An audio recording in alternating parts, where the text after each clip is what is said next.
One of my favorite things to talk about with people is how to quit your job and start your own business. Hey there, this is attorney Sarah Holmes of Holmes Business Law P.C. We are a business and trademark law firm that also offers general counsel subscription services to clients. I love that question, and I love it when people call the office and want to have a consultation about how they get out of their 9-to-5 drudgery or whatever else it is and go off on their own and build themselves the American dream. Now, that sounds all very simple and straightforward. I do think the answer to that is it is simple, but it's not easy. It's very difficult to start, own, and grow a business.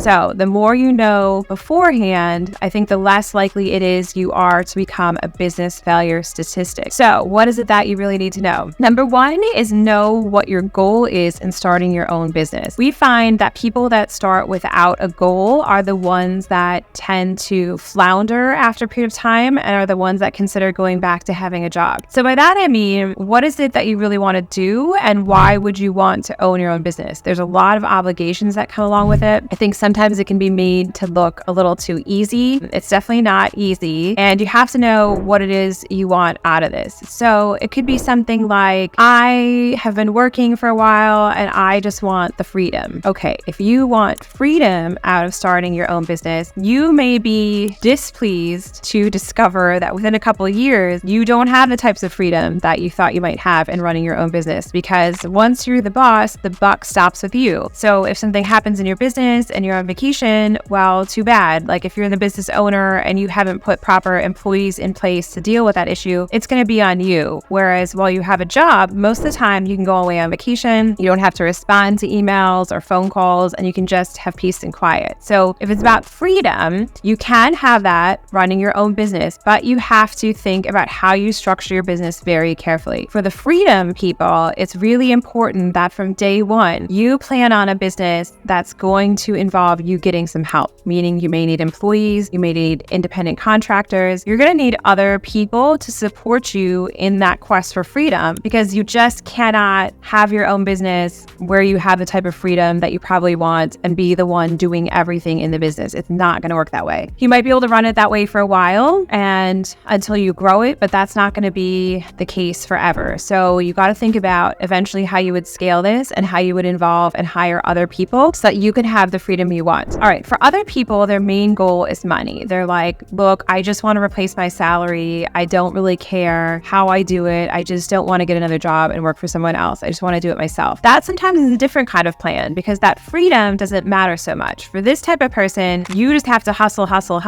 and get as many clients or customers or whatever it is that you need at the lowest cost so that you can get back the money it is you need to make by replacing your former salary. So for the people where money and replacement of a former income is the biggest consideration, that could be a different type of business plan, because you just have to work as hard as you can, as quickly as you can to make the money to replace your salary while keeping your costs down, right? Because starting a business, no matter how you start it, if you start it in your spare bedroom or your apartment or your house with a laptop, there are still overhead expenses. You're still going to have to pay for insurance. You still might need to invest in certain things. You're still going to need to market. You may still need to pay to go to networking events to get customers, right? No business startup is free. So there will still be costs. And if your main concern, again, is replacing a former salary, you just want to make sure that those expenses are kept as low as possible to get you to that point where you replace your salary. And then maybe at that point, you think about the freedom and starting to scale and starting to hire people. So again, based on a different goal, your path may be different to your business ownership and how you want to do that. The third thing you need to do is plan.